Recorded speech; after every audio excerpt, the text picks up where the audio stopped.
Alors, en tout cas, merci. Je réitère encore nos remerciements pour ta présence dans nos studios. Et tu as été inspiré pour un sujet, un thème pour cette émission. Est-ce que tu peux annoncer à nos auditeurs toi-même le thème de ton message? Le thème de mon message, c'est un thème assez connu et pourtant on en parle très peu. Il se trouve dans 1 Corinthiens, au chapitre 1, verset 23. « Or, nous prêchons Christ crucifié. C'est le thème dont j'avais envie de parler, Christ crucifié. D'accord. Voilà. Christ crucifié. C'est vrai, on en parle de nos jours, on n'en parle plus assez de Christ crucifié. Oui. C'est vrai. L'actualité aujourd'hui, on va dire les mouvements, on utilise beaucoup de termes, le prophétique, l'apostolique, l'onction, mais on s'éloigne beaucoup aussi du sujet principal des Écritures, le salut, c'est-à-dire l'évangile, c'est-à-dire Christ crucifié. Alors bien aimés, asseyez-vous, prenez vos carnets, prenez vos cahiers, prenez vos feuilles et surtout prenez vos Bibles, parce que nous allons rentrer au cœur de la parole de Dieu, au cœur de l'évangile avec la prophétesse Joanie qui va nous apporter un message, un enseignement. Je suis convaincu que ça fera du bien à vous qui écoutez ce message. Christ crucifié. Alors je laisse ces minutes à notre prophétesse pour qu'elle nous édifie par la parole. Tu as le plateau pour toi. Merci beaucoup. Je crois que là où vous êtes, le Seigneur va vous parler, va vous toucher. Je prie, avant même de prendre la parole, qu'il crée encore en vous des cœurs disposés, qu'il renouvelle votre mémoire, parce que c'est important. Et que vous n'ayez pas juste accès aux mots parce que la lettre elle tue, mais que l'esprit qui est relâché ce soir vienne apporter la vie aux paroles que je vais dire dans vos vies et dans vos cœurs, afin que vous puissiez porter du fruit digne de la repentance. Amen. Donc si on veut parler de Christ crucifié, on ne peut pas d'abord ouvrir nos Bibles pour commencer à parler de Golgotha. Alors moi j'ai préféré en fait partir à la source, commencer depuis la source. Et la source, quelle est-elle ? L'histoire commence avec un Dieu, avec un Dieu tout-puissant, avec un Dieu capable de tout accomplir. La Bible déclare que le ciel est son trône et la terre son marchepied. Et qui décide de créer ce qu'on appelle la terre. Et sur la terre, d'implanter un homme. Et il dira, faisons l'homme à notre image et selon notre ressemblance. Donc une personne avec des qualités, des aptitudes physique mais aussi interne qui ressemble à Dieu. Une personne qui serait l'égale en quelque sorte de Dieu, bien que Dieu reste au-dessus, mais qui ressemblerait à Dieu, qui serait de la même nature que Dieu. Donc Dieu crée l'homme, il aime l'homme, il crée pour l'homme un environnement extraordinaire. Avant même de créer l'homme, il crée pour l'homme des conditions favorables. Il crée les arbres, il place les luminaires, il place déjà les animaux qui servent d'armée à l'homme. Il place toutes choses afin que l'homme puisse être dans le confort. Donc Dieu prouve de par la création son amour à l'homme, la passion qu'il a pour l'homme. Donc il va le créer, insuffler en lui son esprit. Et après quelque temps de communion avec l'homme, il va s'avérer que l'homme va pécher, que l'homme va pécher contre Dieu. La Bible nous explique très bien dans le livre de Genèse que Dieu avait demandé de manger de tous les fruits qui se trouvaient dans le jardin, sauf le fruit de l'arbre de la connaissance du bien et du mal. Et la Bible déclare que la femme va être séduite, puis va conduire son époux à manger lui aussi du fruit. Et à la suite de ça, Dieu va venir chercher l'homme et va commencer à partir de ce moment-là ce qu'on appelle un plan de rédemption. Ce plan de rédemption, il est déjà manifeste dans le jardin d'Éden. La Bible déclare dans Genèse au chapitre 3 verset 21 que Dieu va Dieu va créer un vêtement de peau dont il va couvrir l'homme, dont il va couvrir la nudité de l'homme. Et il ne va pas juste chasser l'homme parce que l'homme est mauvais, mais afin que l'homme ne mange pas le fruit de la vie, afin qu'il ne vive pas éternellement. Donc une relation d'amour. Et dès lors que l'homme pêche, Dieu crée un plan de rédemption en tuant un animal et en faisant un vêtement pour entourer l'homme. Donc depuis le commencement, Dieu a aimé l'homme. Et le but premier de Dieu pour l'homme, c'était qu'il soit en communion avec lui. C'était qu'il soit chaque jour en intimité avec l'homme. C'est de créer entre Dieu et l'homme une relation de partage, une relation de communion dans laquelle il n'y aurait pas de... Comment dire ça de barrières, dans laquelle il n'y aurait pas de frontières. Exactement, dans laquelle il n'y aurait pas d'obstacles. Or, le péché est devenu un obstacle pour l'homme, parce que la Bible déclare que tous ont péché et sont privés de la gloire de Dieu. Donc, à partir du moment où l'homme a péché, il s'est lui-même privé de la gloire de Dieu, sans même s'en rendre compte. Mais on s'est rendu compte que finalement, lorsqu'on lit les Écritures, on a l'impression que le plus grand perdant, presque c'est Dieu. Parce qu'en fait, c'est Dieu qui va commencer ce que j'ai appelé la conquête de l'amour. Et on va lire de Genèse jusqu'à ce que Jean-Baptiste arrive, différents épisodes. Il va choisir un moment Noé. Il va dire: Noé, j'ai trouvé en toi un homme intègre, je vais t'épargner, bâtis une arche. Et il va se dire: voilà, avec Noé, j'ai trouvé une personne intègre, je vais me créer une nouvelle race, mais envers et contre tout, l'homme continue de pécher, l'homme continue d'être rebelle à Dieu. Après cela, Dieu va choisir un autre homme que l'on appelle Abraham, à qui il va demander de quitter sa maison, sa patrie, et avec qui il va dire: je vais commencer avec toi une nation qui va me craindre, une nation qui marchera dans mes voies, une nation avec laquelle je vais marcher. Donc Dieu reprend son plan initial du jardin, à savoir créer une communion, une relation avec l'homme. Amen. Et envers et contre tout, bien que Dieu ait choisi Abraham pour avoir cette nation sainte pour lui, il va s'avérer que Israël va pécher, multiplier le péché et ne faire que choisir les dieux étrangers. Donc Dieu va répondre au péché de l'homme par l'amour, mais l'amour que Dieu va donner à l'homme, l'homme ne saura pas lui répondre.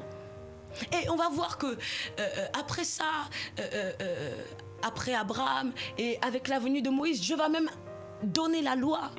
Or, Paul nous explique bien dans le livre de Galates 3 au verset 24 que la loi était un pédagogue, c'est-à-dire pour montrer que en fait de par nous-mêmes nous ne pouvions pas servir Dieu, de montrer que de par nous-mêmes nous ne pouvons pas marcher en intégrité parfaite avec la parole de Dieu. Amen.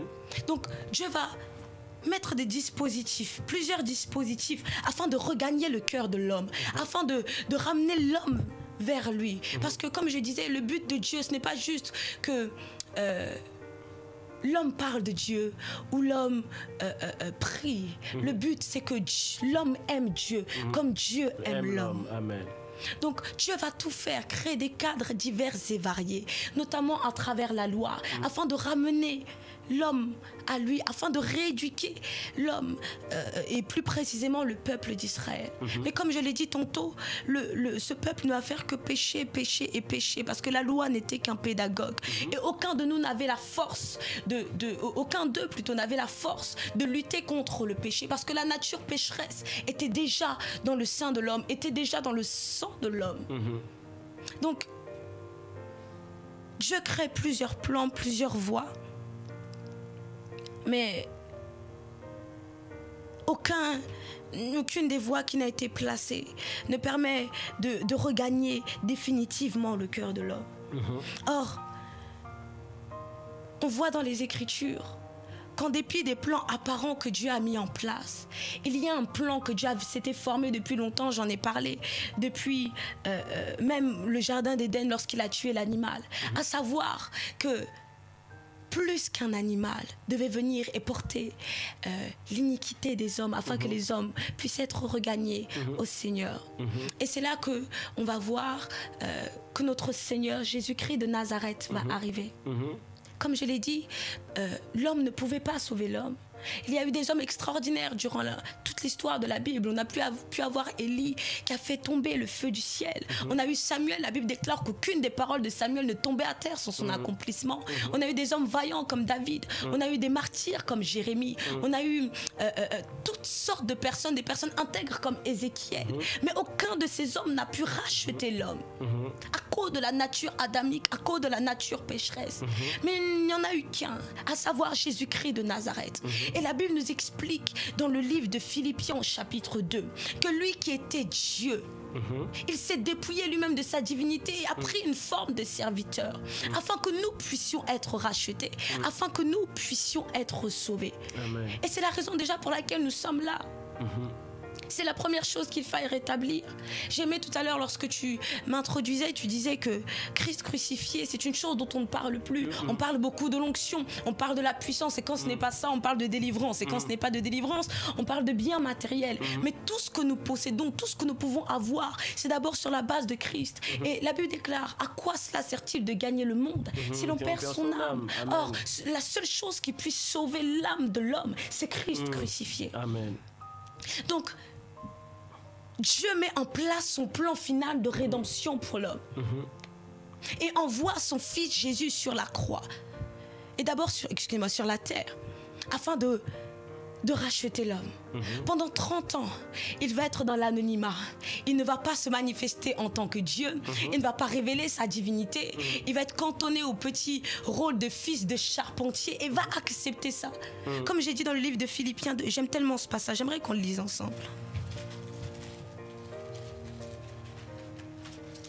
Ici, on entend les pages quand ils s'ouvrent. Oui.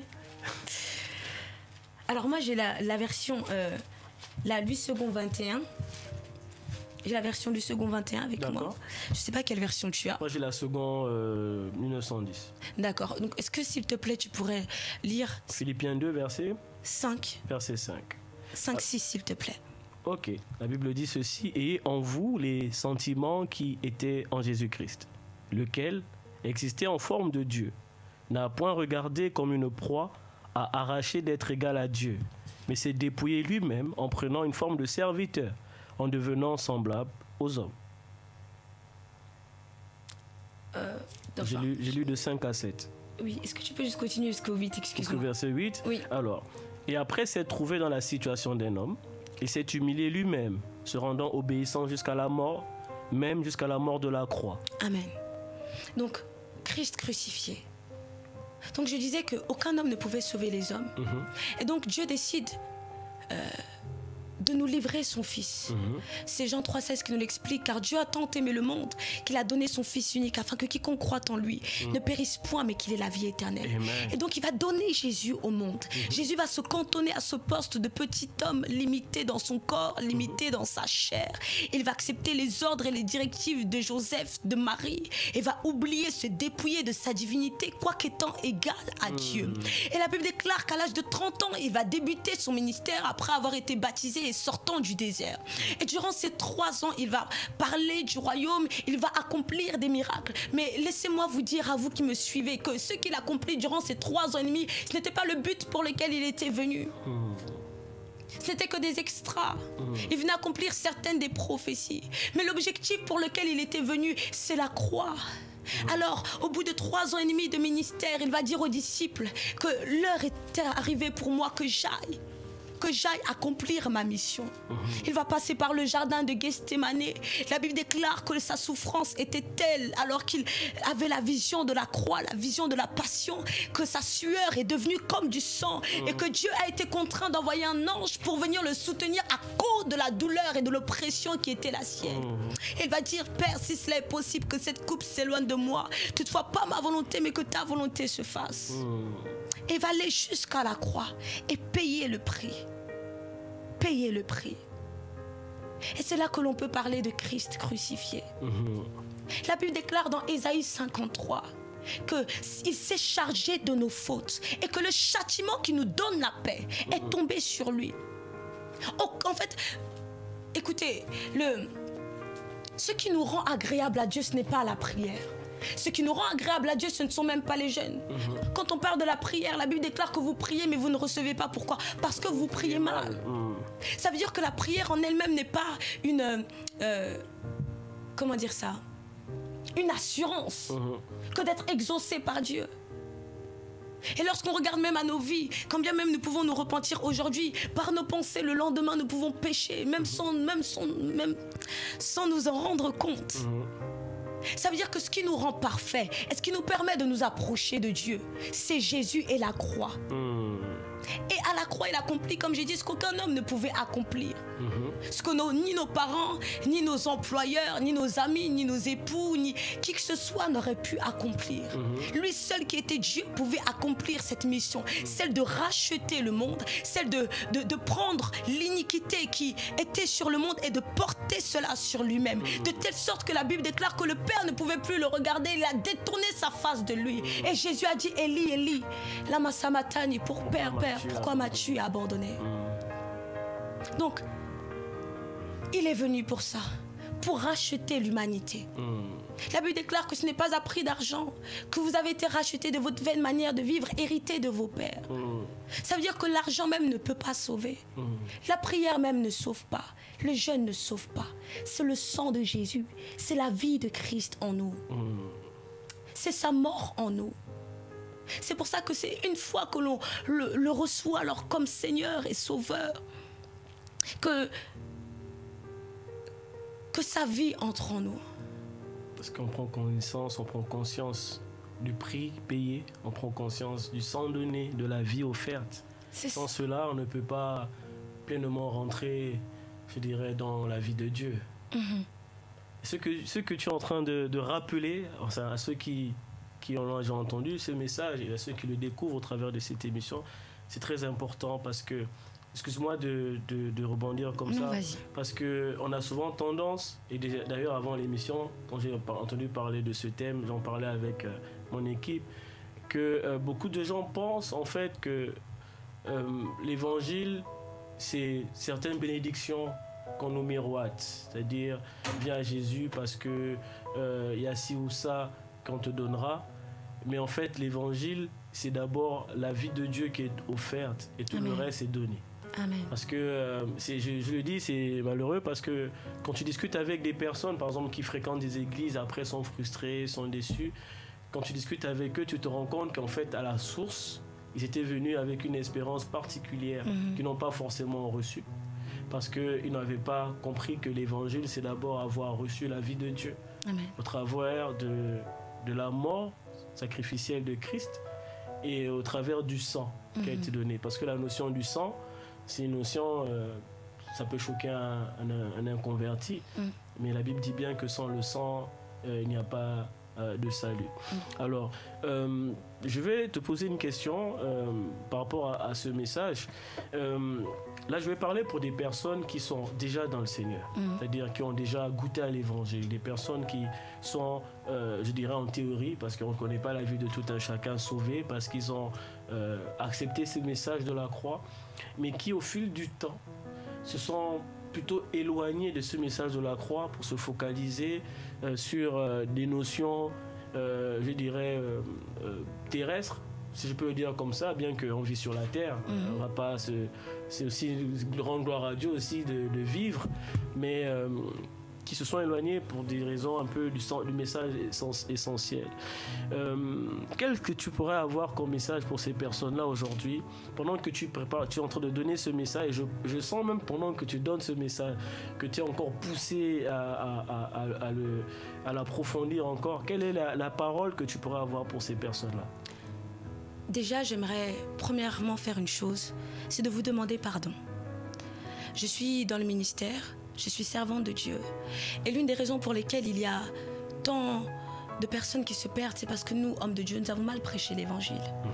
C'est parce qu'à un moment, nous avons voulu contenter l'homme pour l'attirer, plutôt que de lui présenter Jésus. Vous savez, enfin tu sais,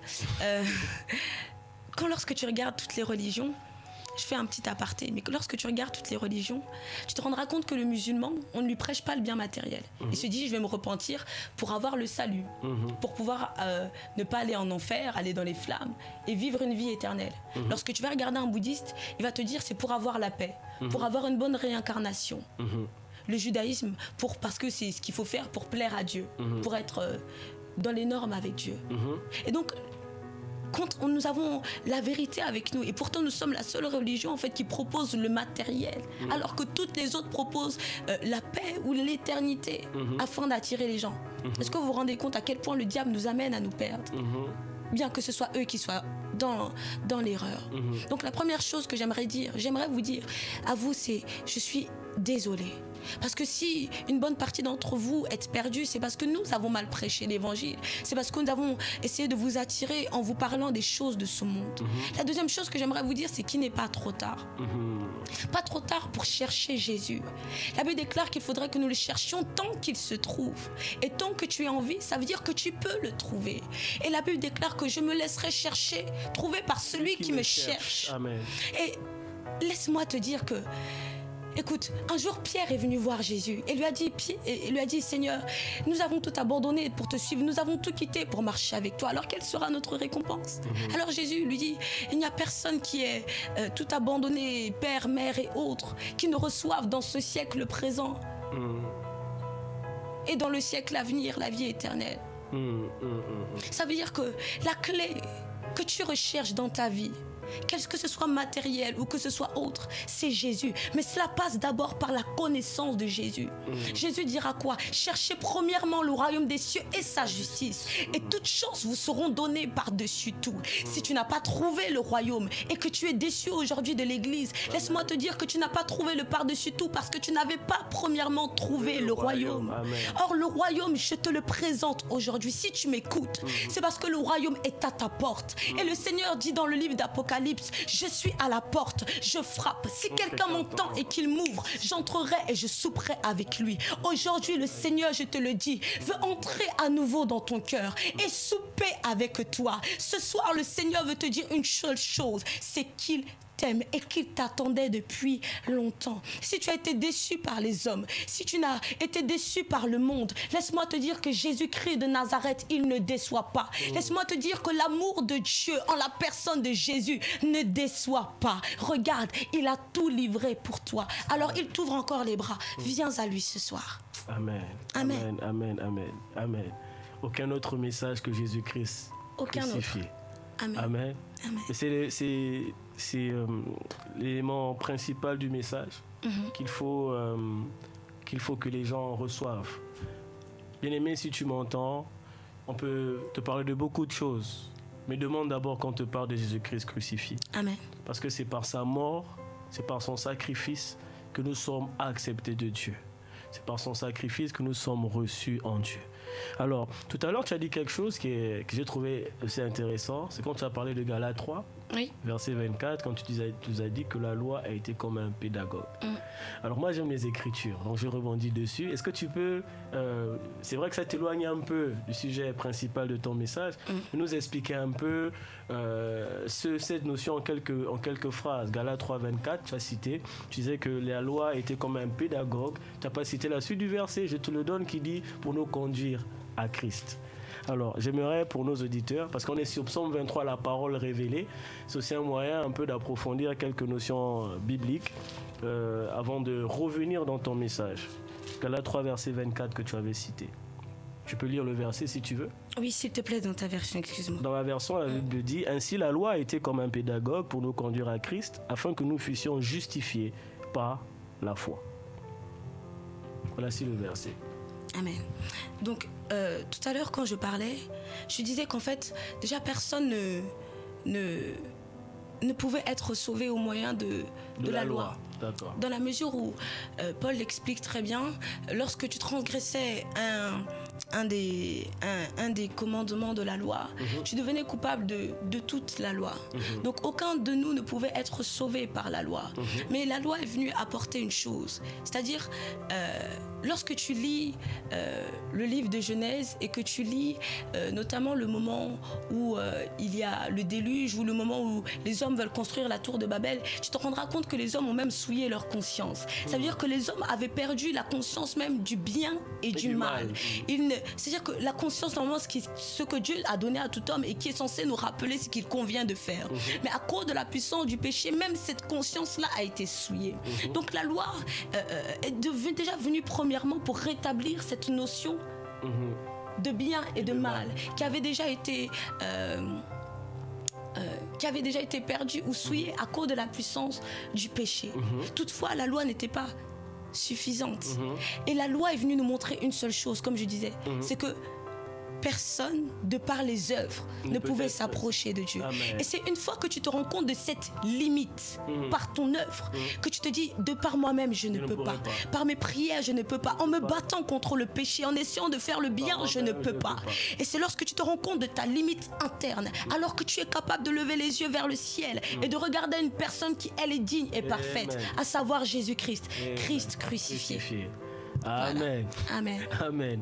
Alors pendant que tu étais en train de le dire, j'ai eu un message qui m'est revenu dans un verset de Zacharie. J'ai pas la référence exacte là. Je sais que c'est dans Zacharie 10 et Zacharie 14. Donc j'ai pas envie qu'on fouille parce que l'émission le temps court. Mais la Bible nous dit ceci, que quand il y aura la guerre d'Armageddon, c'est-à-dire quand Israël, dans le temps de la fin, sera attaqué par toutes les nations de la terre, parce qu'on est quand même une émission de parole. L'enseignement de la fin des temps doit quand même être connu. Donc dans la fin des temps, Israël va être attaqué de toutes parts, de toutes les nations de la terre. La Bible dit qu'ils vont combattre eux-mêmes, ils vont essayer de se défendre, de se défendre. Et malheureusement, un seul pays contre toutes les nations de la terre, je ne sais pas comment ils vont faire pour se défendre autant de jours. Mais à la fin, les forces seront détruites, leurs forces seront complètement détruites. La Bible dit que c'est à ce moment-là qu'ils tourneront les regards vers Christ, celui qu'ils ont percé. En gros, ils vont se souvenir que de nous-mêmes on ne peut pas, mais en fait le Christ qu'on a crucifié dans le passé, c'est seulement lui qui peut nous sauver. Et à ce moment-là, c'est à ce moment-là que Christ apparaîtra avec nous, ses serviteurs, pour venir les défendre, pour dire que réellement de nous-mêmes on ne peut pas se sauver. De nous-mêmes, on n'a pas de salut. Mais c'est réellement quand on tourne le regard vers celui qui a été percé, celui qui a été crucifié pour nous, que nous pouvons obtenir le salut. Je ne sais pas si je suis dans la même pensée que tu as pensé. Mais en tout cas, ça m'a inspiré là-dedans. J'ai mieux compris le verset, en fait, que j'avais déjà lu par le passé.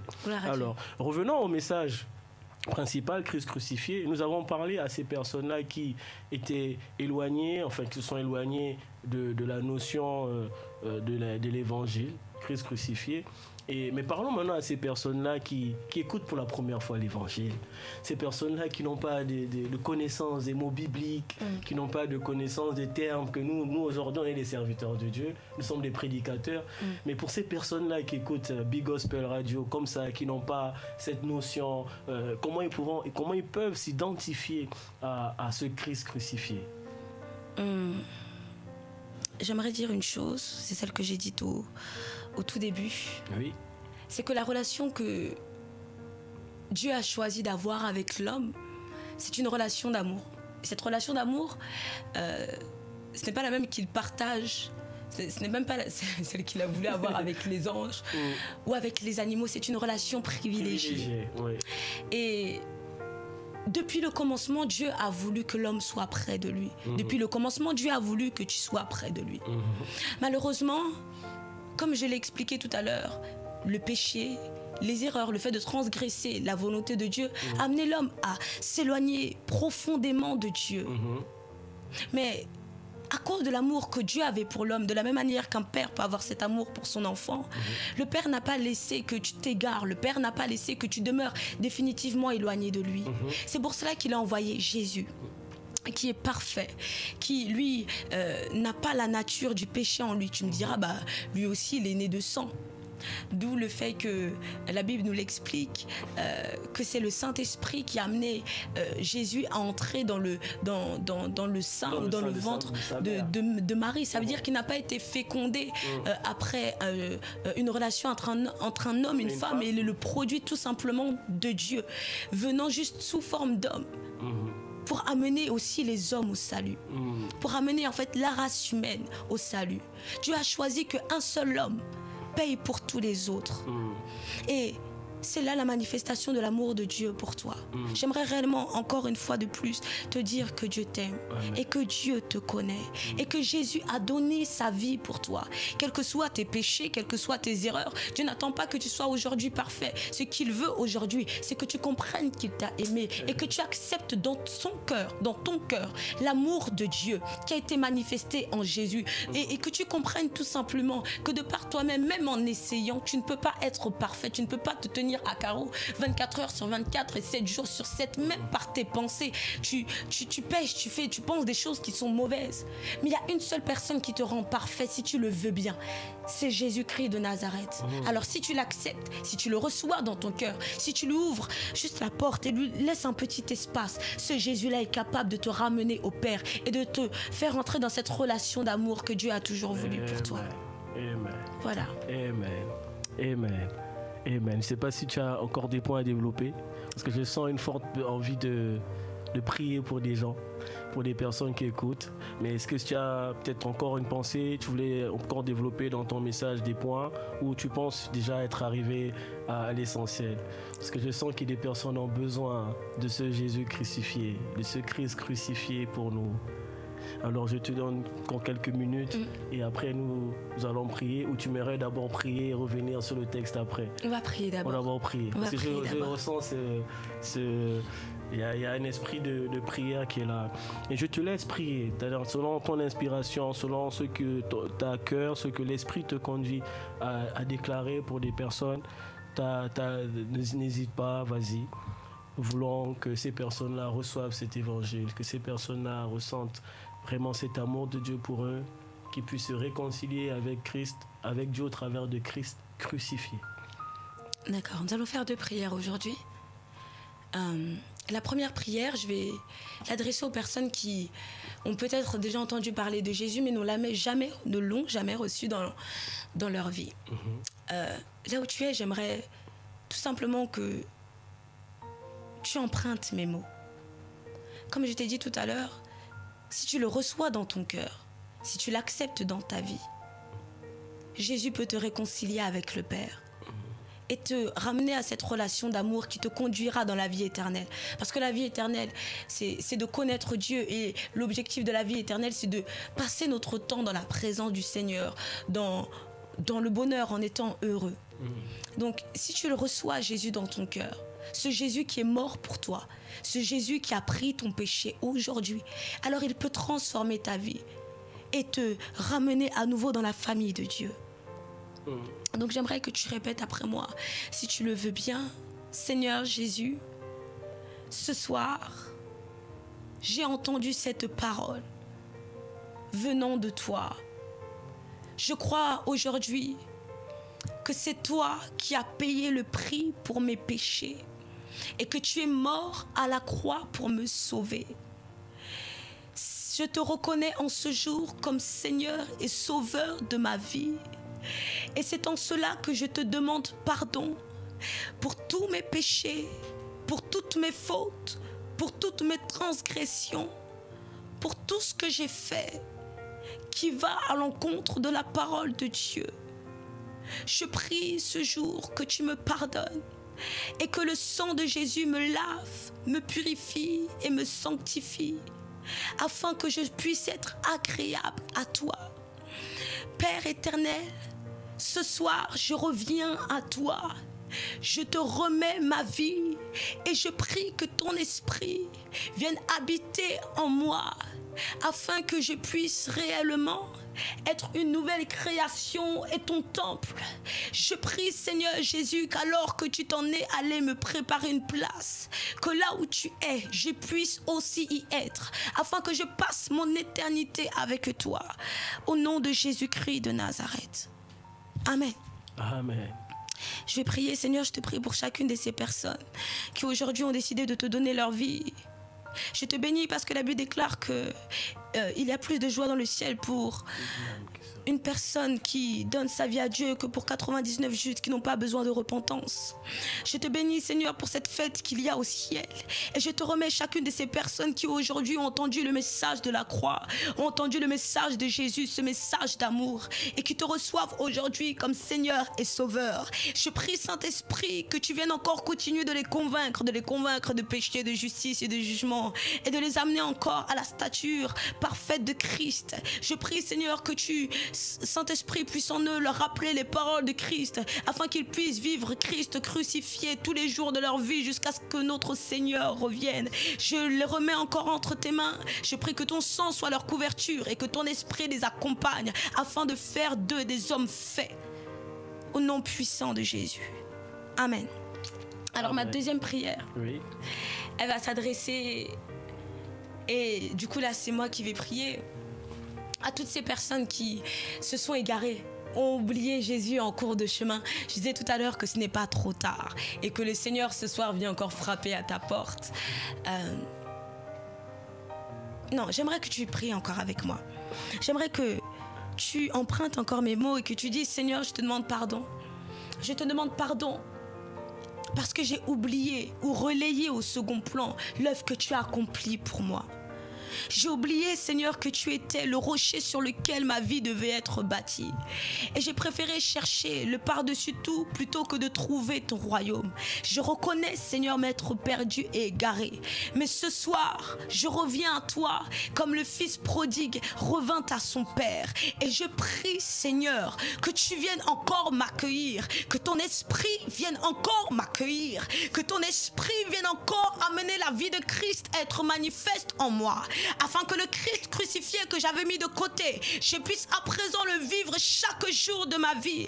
Je prie, Saint-Esprit, que tu puisses m'aider à aimer Dieu plus que toute chose, que l'amour que Christ m'a manifesté, je puisse en retour lui manifester.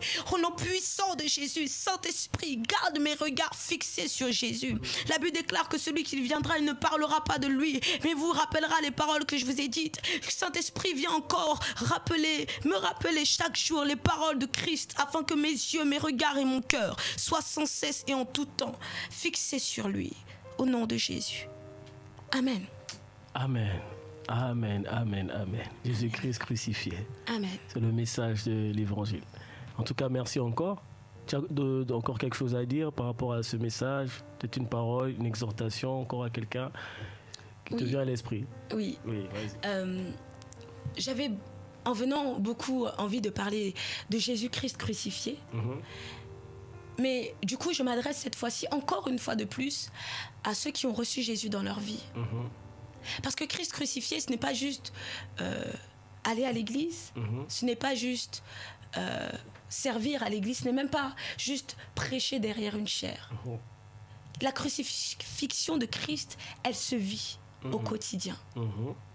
Et souvent, on reçoit Christ, mais pas Christ crucifié. C'est-à-dire que nous acceptons l'œuvre de ce qu'on appelle le oint, vu que Christ veut dire oint. Donc ce que le oint peut nous apporter, mais nous ne voulons pas vivre le crucifié au quotidien. Or la Bible déclare que celui qui veut venir après moi, qu'il se charge de sa croix. C'est ce que dit Matthieu 16 au verset 24. Ça veut dire que si tu es chrétien, que tu serves, que tu prêches, quel que soit ce que tu fais, ou si tu es juste assis à l'église, si tu te dis réellement de Christ, tu dois vivre aussi la crucifixion de Christ. Or nous nous attachons à parler de Jésus et à chanter Jésus, mais sans vivre la crucifixion tous les jours de nos vies. Or la Bible nous dit quoi dans Matthieu 10? Que vous serez traînés devant des gouverneurs, devant des tribunaux à cause de moi. Ça veut dire que c'est à cela que l'on est censé savoir que l'on vit Christ crucifié en nous. Amen. Ça veut dire que si nous ne vivons pas cette crucifixion, ce fait de porter une croix, alors c'est que nous sommes loin de ce message. Ça veut dire que nous ne le vivons pas. Or, tu l'as si bien dit, rappelé, le message, on va dire, du bien-être ou du matériel que nous prêchons aujourd'hui, ou du bonheur sur la terre qui est important, mais qui n'est pas central que nous prêchons, nous éloigne de la crucifixion de Christ. Ça veut dire que lorsqu'on nous parle de douleur, lorsqu'on parle de peine, lorsqu'on parle de toutes ces choses, on a l'impression que la première chose qu'on doit dire, c'est sans effet au nom de Jésus. Or, la Bible nous parle d'une personne comme Pierre. La Bible déclare que Pierre lui-même a été crucifié. Mais est-ce que tu sais comment ça s'est passé? Ils ont pris Pierre pour le crucifier. Et lorsqu'ils ont voulu le crucifier, après avoir crucifié la femme de Pierre, Pierre a dit non, arrêtez-vous là. Il n'a pas dit ne me crucifiez pas, mais il a dit je ne suis pas digne que vous me crucifiez comme vous avez crucifié mon maître. Donc qu'est-ce qui s'est passé? Ils ont crucifié Pierre à l'envers, la tête en bas, les pieds en l'air. Parce que recevoir Christ crucifié, c'est aussi accepter une mort en soi. C'est aussi accepter une mort en sa chair, accepter une mort en ses désirs, accepter une mort en sa personne. Nous avons lu premièrement le chapitre 2 de Philippiens qui dit ayez les sentiments, les mêmes sentiments qui étaient en Christ. Lui qui n'a pas regardé comme une proie arrachée que d'être égal à Dieu, mais qui s'est dépouillé. Ça veut dire que vivre Christ crucifié, c'est aussi accepter d'être dépouillé, c'est aussi accepter d'être humilié, c'est aussi accepter d'être crucifié pour pouvoir ressembler pleinement à notre Jésus. Amen. Pleinement à lui. Nous voulons la gloire. Parce que la Bible nous déclare au verset 9 du chapitre 2 de Philippiens que c'est pourquoi Dieu lui a donné le nom. Il a souverainement élevé. Il C'est a donné le nom qui est au-dessus de tout nom. Amen. Mais avant que Dieu ne l'élève souverainement, ne lui donne le nom qui est au-dessus de tout nom, il a accepté premièrement de se dépouiller et de se livrer lui-même. Amen. Donc si nous voulons réellement vivre Christ crucifié, nous devons accepter cela et abandonner une partie de nous-mêmes. Accepter que les hommes ne nous acceptent pas toujours. Accepter que nous puissions passer par des temps de vallée, par des moments de désert, parce que c'est en cela que Dieu nous forge, parce que c'est en cela que Dieu nous émonde. Il enlève la part du monde en nous et révèle la personne de Jésus, nous donne le caractère de Jésus. C'est en cela que Dieu travaille en nous. Il dira à Israël dans Deutéronome 8, je t'ai emmené dans le désert, pas pour que tu meurs, pas juste pour que tu souffres de faim, mais pour connaître les dispositions de ton cœur. Pour te rappeler que l'homme ne vit pas de pain seulement, mais de toute parole qui sort de la bouche de Dieu, etc. Donc, pour te travailler, pour t'émonder, pour t'amener à ressembler pleinement à Dieu. Donc, si tu parles de Jésus, c'est très bien, mais vis Christ crucifié. Amen. Accepte d'abandonner une partie de toi, une partie de ton caractère, une partie de tes objectifs, une partie de tes ambitions, pour que Dieu puisse pleinement vivre en toi. Et la Bible déclare quoi? Comme je l'ai dit tout à l'heure, que celui qui voudra épargner sa vie, garder sa vie, la perdra. Mais que celui qui la perdra pour moi, il la retrouvera. Il la retrouvera. Amen. Donc, Christ crucifié, c'est aussi oublier sa vie, mon frère. C'est aussi oublier sa vie, ma sœur. Je sais que nous vivons sur ce monde et je t'assure, je ne vis pas au ciel, je vis aussi sur la terre comme toi. Mais on a besoin de vivre. C'est ça, mais si tu veux connaître pleinement la puissance de l'amour de Dieu, il faut accepter d'être crucifié. Et laisse-moi te dire, je l'ai vécu. Lorsque tu es crucifié comme Jésus, bien que tu ne manges pas ce que tu veux, que tu ne portes pas ce que tu veux, tu es comme David qui peut dire, j'étais jeune, j'ai vieilli, je n'ai pas vu un juste abandonné, ni sa postérité mendiant du pain. Ça veut dire que bien que tu n'aies pas tout ce que tu veux, Dieu ne permet pas que tu meurs. Il continue de prendre soin de toi. Mais ce que tu gagnes dans la crucifixion, c'est Jésus tout entier. Beaucoup parlent de Jésus, mais peu l'ont. Et je vais terminer dessus, parce que nous avons, je sais pas, certainement que tu as des questions, mon frère. Mais j'aimerais juste terminer dessus. C'est la Bible qui nous en parle. Pour arrêter, je pense que j'ai déjà beaucoup parlé. Mais non, mais on est béni, on est richement béni, parce que c'est vraiment le message. C'est un message, je dirais, c'est le message qu'il faut écouter. Parce que c'est un message qui nous recentre, c'est un message qui nous recadre, qui nous remet, qui nous refocalise sur l'essentiel. Parce que j'ai aimé quand tu as dit que accepter la crucifixion, c'est oublier sa vie. Parce que nous sommes souvent dans une position où on ne s'oublie pas, en fait. Ouais. Et parce que si on s'oublie, c'est alors aussi que Christ est révélé en nous. Parce que souvent, c'est nous qui sommes révélés et Christ pas assez. Et le prophète Jean-Baptiste pouvait dire que il faut que je ne suis pas digne de délier la croix de ses souliers, mais il va dire qu'il faut que je diminue. Amen. Afin que lui croisse. Il faut que je meure afin que lui il puisse être vu.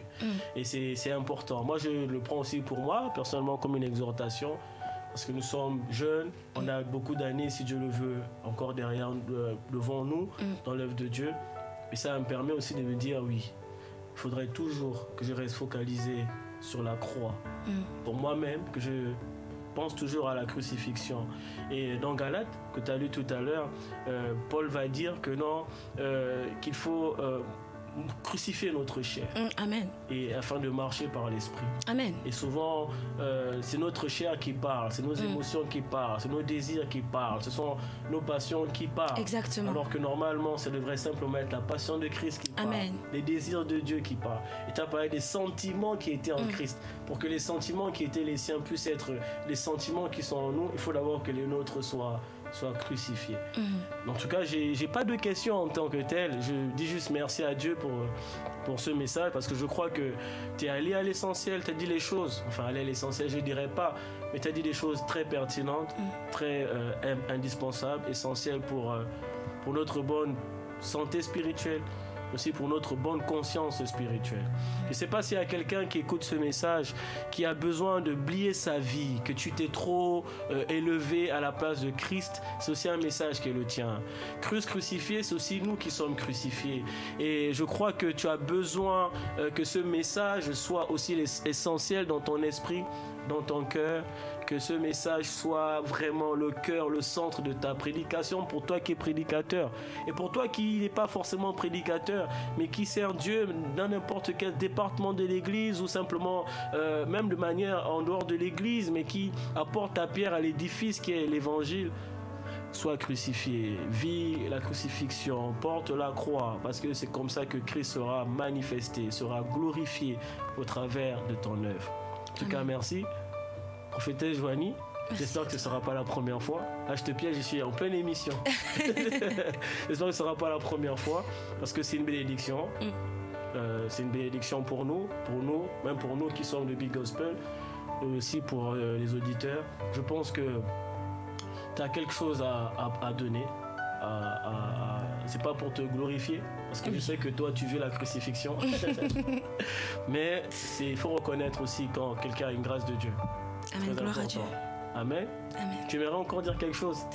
J'aimerais juste dire un tout dernier mot. Oui, vas-y. Je suis plus longue. J'aimerais juste parler à toutes ces personnes qui veulent gagner des âmes. Amen. Nous nous posons souvent la question, pourquoi nous n'arrivons pas à sauver les âmes? Pourquoi nous n'arrivons pas à sauver la France?